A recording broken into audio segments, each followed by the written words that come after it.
Bonjour à tous, aujourd'hui j'ai l'immense enthousiasme de vous proposer cette clé 80e qui s'intitule l'éveil pratique et notamment le troisième sujet qui est notamment l'amour. Alors il s'agit de la deuxième vidéo, aujourd'hui on va faire un petit flashback, on va faire une petite révision de ce qu'on a dit d'important la dernière fois et surtout on va voir une petite vingtaine de conseils. Alors, il ne s'agit pas de l'amour charnel, des sensations, des sentiments. Ça, c'est une clé que j'ai traitée dans la clé 60, que je vous invite véritablement à visionner, tant elle est riche de conseils et aussi de techniques. Voilà. Au-delà, ce n'est pas non plus, c'est l'amour avec un grand A, à savoir l'amour inconditionnel, et non pas l'amour de l'acte, la sexualité. Et ça, je l'ai traité dans la clé 59, et non pas 69, non. Sans vilaine petite blague. Alors, comme je l'ai dit, petite piqûre de rappel, dans le courant miracle, dans tous les ésotérismes, dans toutes les spiritualités, on parle de deux courant miracle, de deux énergies, de deux polarités, l'amour d'une part, la peur, l'unité, la séparation, d'accord? Les hautes vibrations, les basses vibrations, d'accord? Est-ce qu'on est dans l'amour? Posez-vous toujours cette question, quoi qu'il arrive, êtes-vous dans l'amour ou êtes-vous dans la séparation, dans la peur, dans la crainte, dans les basses vibrations? Alors, concrètement, c'est quoi? Parce que c'est très galvaudé, l'amour inconditionnel, on y met un peu tout et n'importe quoi. Alors, c'est aimer sans condition, sans attendre de retour par rapport à ça, c'est sans faire de comparaison, comme vous aimeriez vos enfants de la même manière, comme vous aimez vos parents de la même manière, peut-être. Oui, il y a des exceptions, certes. Alors, c'est d'accepter une personne telle qu'elle est, non pas comme vous souhaiteriez qu'elle soit, c'est en quelque sorte sans imposer de conditions, c'est aussi lié à de l'altruisme et en fait c'est non pas dans l'absolu, les cas extrêmes, c'est d'être en paix par rapport à eux, ne pas être dans l'aigreur quand vous pensez à eux, même dans les cas extrêmes, c'est non pas de les apprécier, mais de les tolérer. Un meurtrier, etc. Moi je suis en paix, je suis apaisé, j'aime tout le monde, disons que je n'ai pas d'inimitié, d'aigreur contre qui que ce soit sur cette planète. Et je vous jure que ça me permet d'être léger, et parce que je n'ai pas de scorie, je n'ai rien qui me plombe mon éveil et mon ascension. Voilà.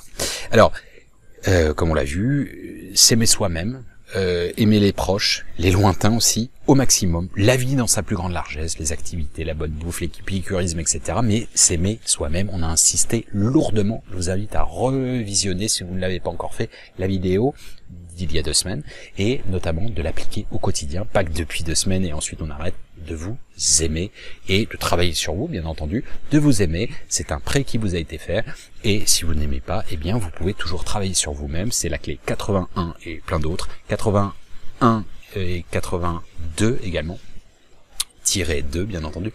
Voilà, c'est un travail, c'est une investigation, c'est une auto-analyse, c'est un travail permanent, c'est de la maintenance en quelque sorte, mais de s'aimer, c'est essentiel. Comment voulez-vous relever quelqu'un si vous êtes vous-même affalé? Comment voulez-vous être aimé si vous ne vous aimez pas vous-même? Il ne s'agit pas, le danger serait de basculer dans le narcissisme, ça n'a rien à voir. Là, c'est vraiment d'être apaisé avec soi-même, d'être bonne compagnie, de bien s'aimer, de s'apprécier, de connaître ses faiblesses et aussi ses forces, comment y remédier, et ainsi de suite.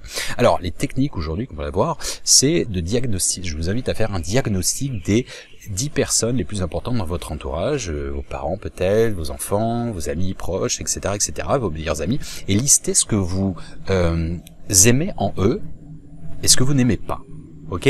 Et alors vous pouvez faire un pourcentage par rapport à ça, entre guillemets, et vraiment de ce que vous n'aimez pas, de voir comment vous pourriez aimer ces petits défauts, ces trucs qui vous faire râler de temps en temps, rager. Moi je me souviens, ma femme a dit un jour, on s'engueule de temps en temps, alors c'est très très rare, puis ça dure pas, elle est pas rancunière moi non plus, et je déteste ça d'ailleurs, mais et elle me dit non mais ça met du piment, ce serait flat, ce serait si ça n'arrivait jamais. Et j'ai trouvé ça magnifique. Je dois avouer que je trouve ça magnifique. Aimer les petits défauts de quelqu'un, c'est vraiment, alors là c'est pour un couple, mais on peut aimer, moi j'ai un pote, il est un peu comment dire, bougon, il est un peu critique, il est un peu Jean-Yann à 16 heures. Je l'adore comme ça, en fait, il est entier comme tel, il a son caractère, il est comme ça. Bon, c'est trempé, c'est pas un neutre, c'est pas fadasse, ça a du piment aussi. Alors, faites la même chose avec vous. Une fois que vous l'avez fait pour les autres, c'est plus facile de le faire pour vous. Alors, ça sous-entend de côté de ce que vous aimez pas en vous et de ce que vous aimez en vous, d'accord? Et quelles seraient les actions correctives. Alors, ensuite, dressez une liste des 10 personnes proches qui vous ont apporté des choses positives dans votre vie, ressentez-les avec un amour et une gratitude profonde et envoyez-leur cet amour de remerciement de l'expérience. Alors, dressez une liste de personnes connues, des influenceurs, des gens qui vous ont influenceurs, je parle pas des youtubeurs à Dubaï, hein, c'est j'ai rien contre eux, mais ils font ce qu'ils veulent, mais en général c'est un petit bon. Vous m'aurez compris, pas besoin que j'explicite davantage, mais et envoyez-leur de la même chose, la même chose de l'amour. Alors moi je vais vous dire, j'aime des gens que je ne rencontrerai jamais. Je sais pas, j'aime Goldman par exemple. Qu'est-ce qu'il m'a fait? Je sais pas, il m'a fait vibrer depuis que je suis enfant. Des acteurs comme ça que j'aime leur rayonnement. Peut-être que c'est gros connards au quotidien, j'en sais rien, mais je m'en fous, je les aime comme tels. Et alors je suis pas du tout Star System, loin de là. Si je le voyais, je voudrais pas qu'il me fasse un tatouage, un autographe. J'en ai rien à foutre de faire un selfie avec lui pour le mettre quoi sur mon Facebook et de me la péter. Je l'ai accaparé. Non, rien à voir. Mais voilà, c'est la gratitude, la reconnaissance. Voilà, il y a plein d'auteurs que j'aime, j'aime Elif Shafak, je ne la rencontrerai jamais. J'aime Werber, j'aime, je sais pas, des gens comme ça où je me sens bien. J'aime Mère Teresa, j'aime l'abbé Pierre, j'aime ce qu'ils ont apporté. J'aime Dolores Cannon, j'aime tous ces gens. Voilà, bon, voilà. Faites une action d'amour et d'aide de manière anonyme, par exemple. Ça, c'est très important. Pas avoir nécessairement un sourire en retour, je sais pas, déposer quelque chose à une personne qui en a besoin, et puis partez, sans avoir les lauriers, par exemple. Ça, c'est vraiment de l'amour inconditionnel. Vous savez, je vais vous en donner un. Peu de gens se posent cette question. Quand on visite un monument, par exemple une cathédrale qui est magnifique, en général, on mettait un siècle pour la construire. Imaginez, alors il n'y avait pas de photo à l'époque, donc on ne sait pas qui l'a construite, donc les ouvriers, l'architecte et autres. Et surtout ceux qui l'a commencé ne voyaient pas la fin. Bah, c'est une sacrée preuve d'altruisme, je trouve, parce que c'est vraiment aller dans la postérité. Vous savez, au-delà, donner de l'amour aux gens que vous ne connaissez pas, passer du temps, de l'attention, écouter juste un SDF pendant 5 minutes, une petite vieille qui s'ennuie, etc. Oui, ça vous saoule peut-être, mais pensez à autre chose, j'en sais rien, mais prenez le soin d'aimer les gens comme tels. Franchement, le tissu social, il va se recoudre par ça, par nous tous, en étant le changement qu'on veut voir dans ce monde. Quand je vois parfois, il y a un gamin qui va donner une pièce à un SDF, et puis bah, il a été relayé, transmis à 6 millions, 10 millions de personnes, et vous dites, ah ouais, donc en fait on en est là, on a perdu tellement tout ça, qu'on s'extasie devant ça, mais c'est une normalité. Donc, attendre le sauveur, les galactiques, de machin, les gouvernements qui vont mettre en place des... Non, le tissu social, il se recoue tous les jours, à notre échelle. Voilà. Oui, les autres, ils le font pas, oui, mais je le ferai quand... Pensez pas aux autres, ne comparez pas, faites les choses. Et on se sent apaisé quand on a fait le boulot, le job, etc. Alors, je vais vous donner un simple exemple. Alors, j'ai fait du caritatif à Paris, j'allais voir les SDF, je faisais aussi avec... Emmaüs et puis Secours Populaire, j'amenais des échantillons, etc. Bah, je passais du temps et voilà, j'étais dans l'organisation, j'amenais des choses qui pouvaient revendre, ils faisaient du profit, je les aidais et en parallèle aussi, bah voilà, je permettais. L'orphelinat, c'est pareil, je donne un coup de main au ménagement, j'enseigne, etc. Bah, c'est complètement gratuit. Voilà, c'est pas pour donner une médaille, etc. de mec bien, non, c'est juste parce qu'à chaque fois, j'apprends autant que je reçois, autant que je donne. Et je vais vous dire quelque chose, toutes ces vidéos. C'est un don de cœur. Il y en a plein qui ne le voient pas. Quand je fais une conférence, et parfois je le fais, malmené par certains, sur d'autres chaînes. Comme je dis souvent, quand je suis en Asie, par exemple, et que j'ai fait des conférences où je me lève à 3h du matin ou 4h pour voir des gens, pour faire parler à des gens, donner des conseils que je ne verrai jamais de ma vie. Si c'est pas un don du cœur, ça, ou 16 art. La plupart du temps, il y a des gens qui ne le voient même pas. Quand je dis, je propose 16 ouvrages gratuits. Ils sont gratuits. Je les ai fait en audio-livre, etc. Vous imaginez pas, un truc débile. Hein. Là, d'ailleurs, je l'ai écrit ici. 9 mois pour écrire Baraka casser la baraque. Il fait 27 heures en audio. 27 heures, je me suis tapé ici à Bali, dans un studio où il n'y avait pas la clim, parce que la clim faisait du bruit. Je les ai shootés pendant 45 heures. 45 heures, alors pas d'affilée, sur une semaine. Je suis comme un bœuf, j'en pouvais plus, j'avais plus de voix, etc. C'était des 8 heures par jour. Et c'est un don de soi de fou. C'est de l'altruisme. Quand on ne le voit pas, c'est dommage. Mais en l'occurrence, je ne suis pas dans cette frustration. J'ai fait le job. J'ai transmis ce que j'avais à transmettre. Voilà. Je suis apaisé. Je suis bien avec ça. Voilà. Mais, voilà. Encore une fois, c'est pas pour avoir une médaille, une reconnaissance. C'est ça l'amour inconditionnel. Remercier le plus possible dans une journée. merci mon Dieu, être dans cet amour d'un repas, d'un événement, d'une rencontre, de petites choses, de petits miracles de la vie, et encore une fois, rendre l'ordinaire extraordinaire. C'est ça qu'il nous invite à faire. C'est ça l'alchimie opérative. C'est pas l'accumul de connaissances, etc., etc. C'est d'être une bonne personne au quotidien. C'est être dans l'amour au quotidien, mais de manière opérationnelle, pas théorique. Je parle devant ma caméra et puis après je suis un gros connard et j'insulte tout le monde. Ça c'était la vidéo sur coach de vice là que j'avais fait pour je sais plus sur l'humour et puis que j'avais reprise après. C'était c'est la clé pour le 1er avril de l'année dernière. En gros, donc le mec il fait namasté et tout, puis à la fin la caméra se coupe et puis ouais Janine, c'est quoi ce bordel et tout. Et ça c'est tiré d'une histoire vraie, c'est que en fait c'est j'en ai reparlé aussi dans l'ego spirituel dans la quatrième vidéo. Donc 79.4 si vous voulez la regarder. Ça c'est parti du réel, c'est-à-dire pas mal de personnages, c'est les vrais les paniers de crabes. Les gars, ils sont censés incarner l'amour, etc. Puis après ça se comporte comme complètement différemment. Ce que j'appelle des religieux ou des spirituels paradoxaux, c'est comme ça, il y en a plein, et peu importe. Ça nous permet de nous rappeler ce qu'on n'est pas, et ce qu'on ne veut pas être, surtout. Alors, remercier le plus de fois, mais pour tout, pour le confort, c'est ça être dans l'amour, dans la gratitude. Dire je t'aime le plus de fois possible par jour. Encore une fois, c'est une question de rayonnement avec le Masaru Emoto. Vous vibrez de l'énergie. Je t'aime. Eh bien, vous envoyez des ondes magnifiques. C'est sur des cristaux d'eau. Eh bien, ça fait des patterns complètement rayonnants comme des flocons de neige. Sachant qu'on est fait de 70% d'eau. Donc, au plus vous dites je t'aime et au plus c'est rayonnant. Et au plus vous le vibrez tout ça. Donc je t'aime à la nature. Moi je vous dis, je prends une fleur, je lui dis souvent je t'aime. Un animal, un chien, etc. Un petit, peu importe qu'il soit mignon ou pas mignon. J'aime les gamins là dans le village. J'aime le comment dire le rice field, la rizière. J'aime toute et quand tous les matins. Avec mon fils, quand il vient me chercher, papa, toi, t'as bien dormi? Oui, moi bien dormi, etc. Puis je le prends et puis on regarde par la fenêtre et puis je dis, on remercie ensemble. Ah, merci le ciel, merci les étoiles, merci, enfin, les étoiles il y en a souvent pas parce que merci le soleil ou les nuages, etc. Je remercie tout le temps. Et il fait la même chose. Bon. Alors j'inculque, je le façonne à la manière dont sa mère et moi nous sommes. Ça veut pas dire que c'est bien, mais je veux dire, on est toujours dans cette gratitude. Aimer la nature, aimer même une personne que vous n'aimez pas, que vous ne connaissez pas, aimer des éléments du système. Oui, aimer, je sais pas, Internet, aimer, soyez reconnaissants pour tout ça. Toutes ces choses qui sont au quotidien, nous facilitent la vie. Mettez-vous encore à l'extrême le chaos. Mettez-vous tout seul sur une île déserte. Vous êtes incapable de recréer tout ce que nous en a au quotidien, et ce sera un enfer. On a besoin viscéralement des autres, donc autant les aimer par rapport à ça. Visualisez une personne que vous n'aimez pas et décrivez les raisons. Alors, quels sont les points négatifs au départ et quelles sont ces raisons? Quelle est la source de ça? Un conflit intérieur, une frustration, un trauma, etc. Posez-vous ces questions. Au-delà, essayez de pratiquer l'empathie. Quel est le comportement de cette personne? D'où ça vient? Pourquoi elle réagit comme ça? Pourquoi elle a été blessée? Son historique, son caractère, etc., etc. À gratter par rapport à ça.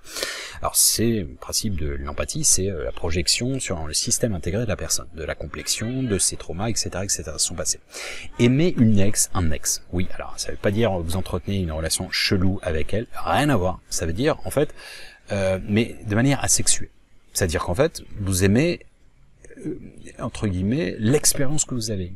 Je vais vous dire, moi je suis en paix avec tout le monde. Je n'ai pas d'aigreur avec qui que ce soit sur la planète.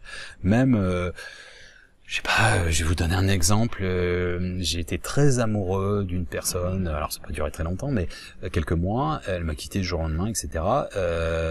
Parce que soi-disant j'étais trop bien pour elle, et elle avait peur que je la quitte. Bon, c'est trop magasin, bon, c'est peut-être une excuse à la con.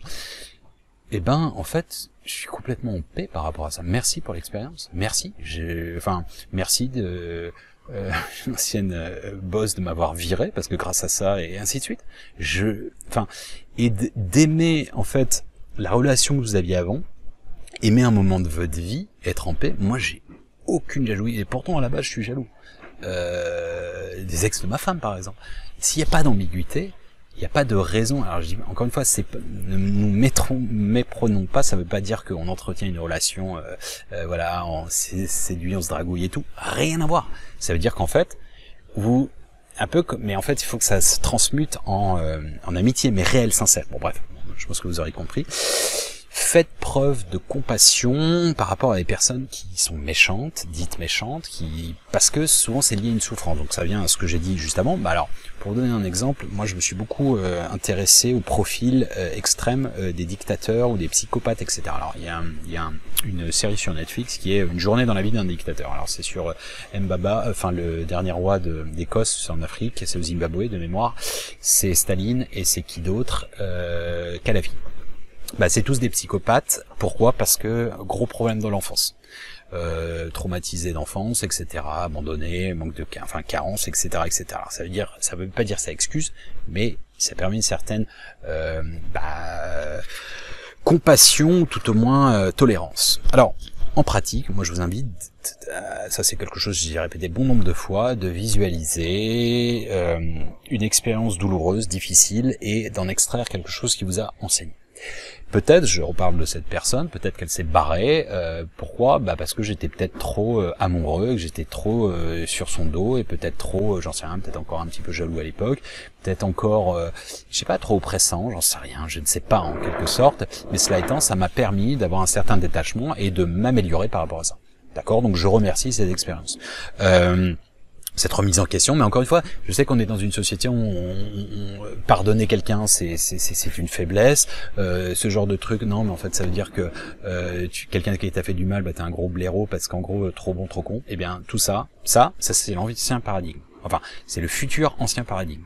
Dans une nouvelle ère, dans la nouvelle ère, eh ben ça, ce sera une force. De pardonner, ce sera l'une des plus grandes forces. Je vous le conjure. Je le sais profondément, je l'ai chevillé au corps, et certains qui ne comprendront pas, on va se séparer, hein. On est en train de se séparer. Ceux qui sont exclusivement dans la matérialité, dans le côté les basses vibrations et dans la vie est une lutte, le darwinisme, etc., pur et dur. Bah, on va évoluer différemment, mais il y a un moment, on va plus se rencontrer. Bah, c'est comme ça fait partie du truc. Alors ensuite, visualisez quelqu'un qui vous a fait souffrir et essayez de le visualiser en lui serrant la main, sincèrement, en le prenant dans les bras, et vous sentez qu'elle se liquéfie, qu'elle pleure, qu'elle regrette ce qu'elle vous a fait. Et vous imaginez que vous élevez tous les deux, un peu comme si vous étiez lumineux et léger. Eh bien, cette méditation existe, je vous invite à la faire, elle fait une vingtaine de minutes, c'est la clé 33 prime, pas des primes, qui permet de vous alléger pour créer l'ascension et de vous départir des mauvaises ondes par rapport au pardon. Alors le pardon, comme j'ai déjà expliqué plusieurs fois, c'est le principe du Yom Kippour. Yom veut dire le jour en hébreu et Kippour veut dire la purification. C'est le jour de la purification. Pourquoi? Parce que ce jour là, dans la célébration juive, si j'ai fait du mal à quelqu'un, je lui demande qu'il m'octroie son pardon pour me purifier. S'il l'accepte, il se purifie lui-même et il me purifie moi-même. Sinon, bah, c'est œil pour œil, dent pour dent, la loi du talion, dans laquelle on reste dans un schéma, dans une boucle sans fin.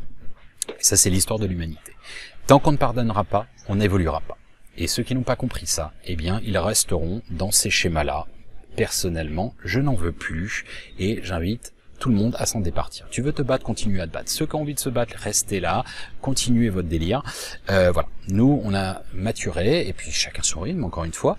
N'en voulez pas non plus à un bébé de chier, excusez-moi, de faire dans sa couche. Hein. L'humanité a un niveau d'évolution qui est la leur. Hein. Certains sont un niveau de bébé, même s'ils ont 60 ans, 70 ans, qui font encore des guéguerres et machin, qui jouent avec leurs petits soldats, ils sont mauvais joueurs. Bah, excusez-moi, c'est voilà, ils feront plusieurs réincarnations, ou bien tout simplement c'est l'idiot utile, c'est-à-dire qu'ils sont là pour mettre en relief ce que nous ne sommes pas, ce que nous voulons pas, ce que nous ne voulons plus, ce qui ne vibre plus en nous. Vous savez, il y a une très jolie phrase, je ne sais plus, c'est Feuler, peut-être, je ne suis plus sûr, mais peu importe, qui disait c'est peut-être ça la raison d'être de la guerre, c'est peut-être ça, oui, la raison d'être de la guerre, mettre en lumière la paix. En fait, c'est très beau parce que c'est tellement ça, c'est tellement les contraires qui mettent, alors on va en venir, qui mettent en relief le véritable je suis par rapport à je ne suis pas. Ok.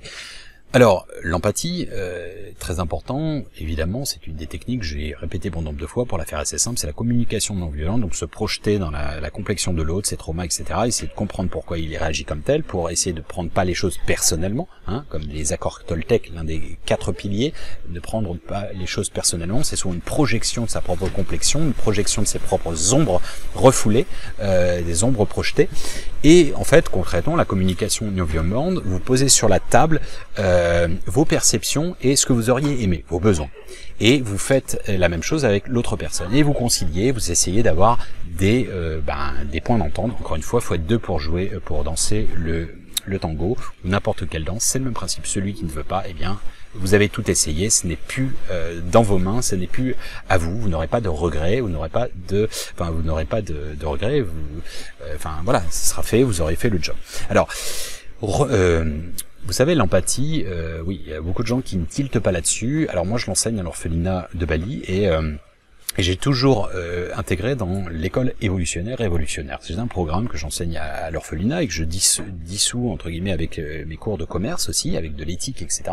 Et l'empathie, même pour les techniques de vente, par exemple, je l'enseigne. Mais dans l'orphelinat, je l'enseigne parce que pour moi, et je pense que ce sera une normalité dans le futur. Le Danemark l'a mis dans ses programmes scolaires, je crois en 2014, mais ça c'était quelque chose, je pensais déjà début 2000. Vous savez, le Dalai Lama a dit la chose suivante: si la méditation était enseignée aux enfants dès l'âge de 8 ans, nous éliminerions la violence dans le monde en une génération. Et bien c'est exactement la même chose. On enseigne au monde entier, dans le monde entier, l'empathie. Dans 1 ou 2 générations, on est dans la nouvelle ère, direct. Hein, la méditation pareil, mais ce que je veux dire c'est que c'est primordial.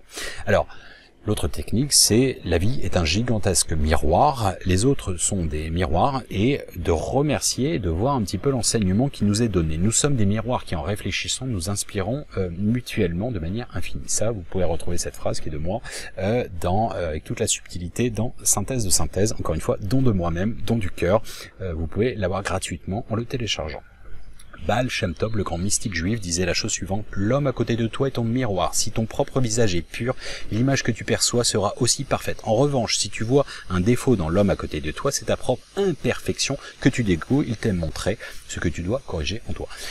Eh bien, je suis aligné, je suis bien, il me fait une critique, je suis inébranlable, je suis inaltérable, je suis dans mon alignement, pas de problème. En revanche, il m'a touché au cœur, il y a un truc qui n'est pas réglé encore en moi. Donc c'est un enseignement au quotidien, il y a une réflexion, de réfléchir, cogiter, et une réflexion des miroirs de l'humanité en tant que tout. Cham de Tabriz a dit: il est si facile d'aimer le Dieu parfait, sans tache et infaillible qu'il est. Il est beaucoup plus difficile d'aimer nos frères humains avec leurs imperfections et leurs défauts. Sans aimer les créations de Dieu, on ne peut sincèrement aimer Dieu, l'absolu. Je vous invite à méditer et surtout mettre en pratique. La seule vraie crasse est celle qui emplit nos cœurs. Les autres se lavent. Il n'y a qu'une chose que l'on ne peut laver à l'eau pure, les taches de la haine et du fanatisme qui contaminent notre âme. On peut tenter de purifier son corps par l'abstinence, mais seul l'amour purifiera le cœur. L'amour, c'est le plus grand remède au mal sociétal. L'amour, c'est le plus grand remède et médicament à la souffrance humaine, individuelle et collective. Véritablement, c'est le ciment de la nouvelle bâtisse sociétale, mondiale, universelle, qui universelle cette transition, cette nouvelle ère qui est déjà là, présentement, sincèrement. Alors, c'est la règle d'or aussi, qui est très très important. La règle d'or, c'est quoi?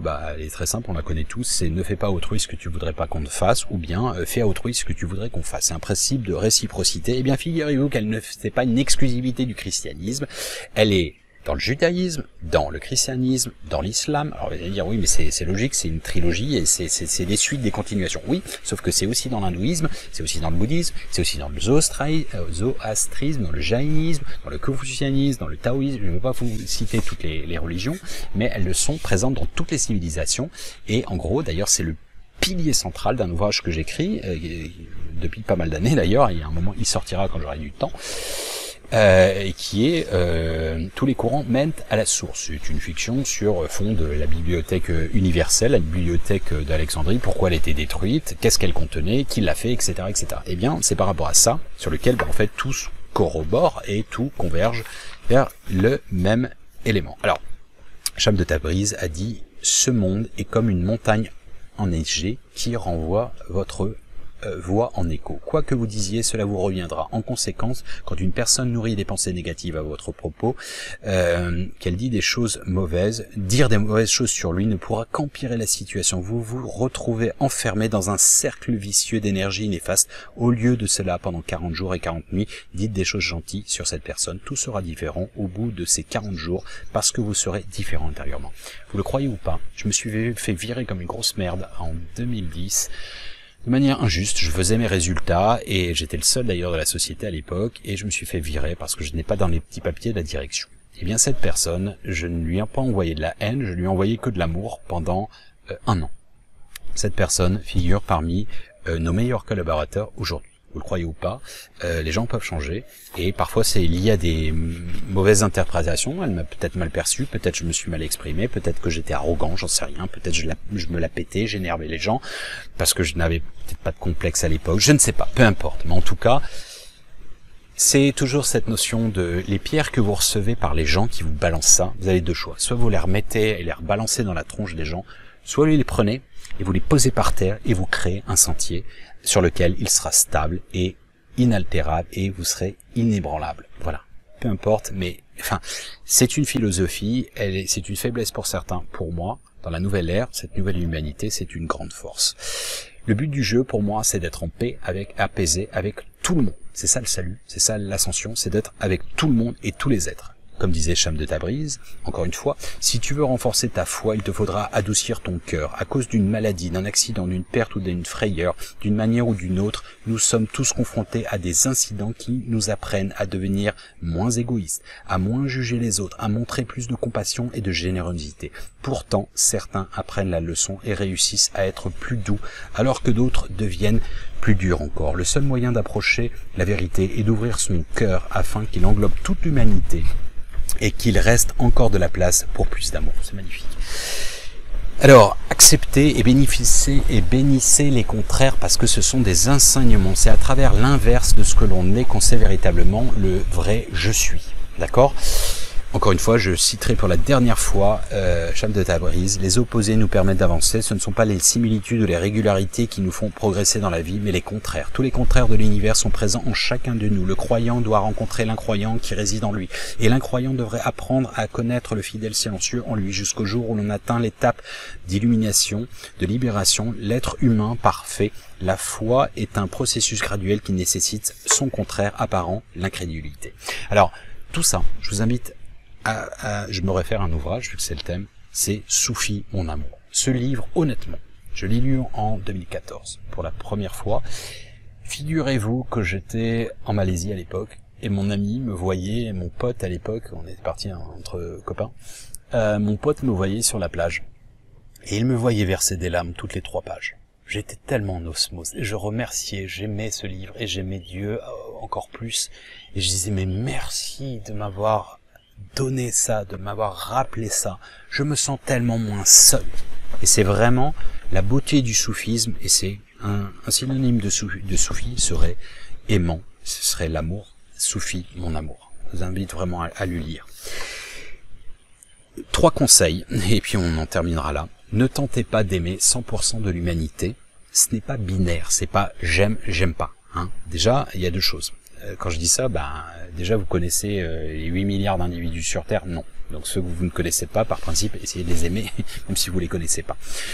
Quand bien même vous aimeriez 75% de l'humanité, si tant est qu'on les connaît tous, 75 c'est déjà pas mal. Hein. 80% c'est déjà pas mal, 75% c'est 6 milliards sur les 8 milliards, d'accord? Donc voilà, je pense que vous aurez compris ce que j'essaie de dire par là. Et aussi, on peut aussi aimer une personne partiellement. Vous pouvez aimer 65%, 60% d'une personne, et puis pas aimer le reste, mais vous focalisez sur le verre à moitié plein. Oui, j'ai un bon pote, il est génial, quand il est un peu trop bourré, à un moment il switch, il devient un gros connard. Il insulte tout le monde, il est machin, etc., il est agressif. Eh bien, je n'aime pas ça en lui, mais ça, c'est toujours un pote, et voilà, le lendemain il s'excuse et machin, bon, on le connaît, c'est comme ça, voilà. Je me souviens d'une phrase, une fois c'était à Bali, c'était en gros, si vous disiez, vous dégagez en gros tous les gens que parce qu'ils atteignent pas la perfection, bah en gros vous seriez seul, vous auriez pas d'amis, etc. Bah voilà. Ne vous forcez pas, ressentez le besoin de vous affranchir du fardeau de la négativité et de la rancœur. Et enfin, ce que je veux dire, c'est aimer un maximum dans la mesure du possible. Ça sert à rien d'être namasté câlin de lumière artificiellement si ça boue en vous et vous êtes un volcan et premier pétage de câble, vous allez prendre un couteau, j'exagère, mais vous allez foutre sur la gueule de quelqu'un. Ça, c'est le bon dosage du côté aseptisé, namasté câlin de lumière et où la haine inconditionnelle, où on voit tout en noir. Il y a peut-être un entre-deux, ça s'appelle la voie du milieu. Alors, observer les changements justement en pratiquant cet amour au quotidien et de voir entre guillemets comment vous évoluez et comment en quelque sorte ça change en vous. Alors dernière petite situation que j'ai déjà dit, une vie sans amour ne compte pas, c'est de Cham de Tabriz, encore une fois dans Sophie mon amour. Ne demandez pas quel genre d'amour vous désirez rechercher, spirituel ou matériel, divin ou terrestre, oriental ou occidental. Les divisions ne conduisent qu'à plus de divisions. L'amour n'a pas d'étiquette, pas de définition, il est ce qu'il est, pur et simple. L'amour est l'eau de vie et un être aimé est une âme de feu. L'univers tourne différemment quand le feu aime l'eau. Je vais quand même vous en sortir une, c'est de Rumi justement, qui a été enseignée par Cham de Tabriz. Si je la restitue bien, en fait, j'ai vu le regard de Dieu à travers ton cœur. Je lui ai demandé qui tu es. Il m'a répondu, toi. Elle est magnifique. Alors, l'amour inconditionnel, c'est une essence qui permet d'accéder à l'unité. Elle incarne le ciment de la bâtisse visible et invisible qui enchevêtre et relie tout à tout. C'est le langage, disons, l'expression du divin, du vivant, sachant que le silence c'est le langage de Dieu, tout le reste n'est que pâle traduction. Voilà. Chaque fois, posez-vous la question, suis-je dans l'unité, dans l'amour, suis-je dans la peur, dans le ressentiment, etc. Quoi qu'il arrive, chaque rencontre. Voilà, je vous invite à méditer là-dessus, en espérant que ça façonne passe-partout de la clé des chants du cœur, des chants de conscience, de ce que vous voulez. Comme vous savez, tous les chemins mènent à Rome et au Dôme, à bon entendeur. Salut.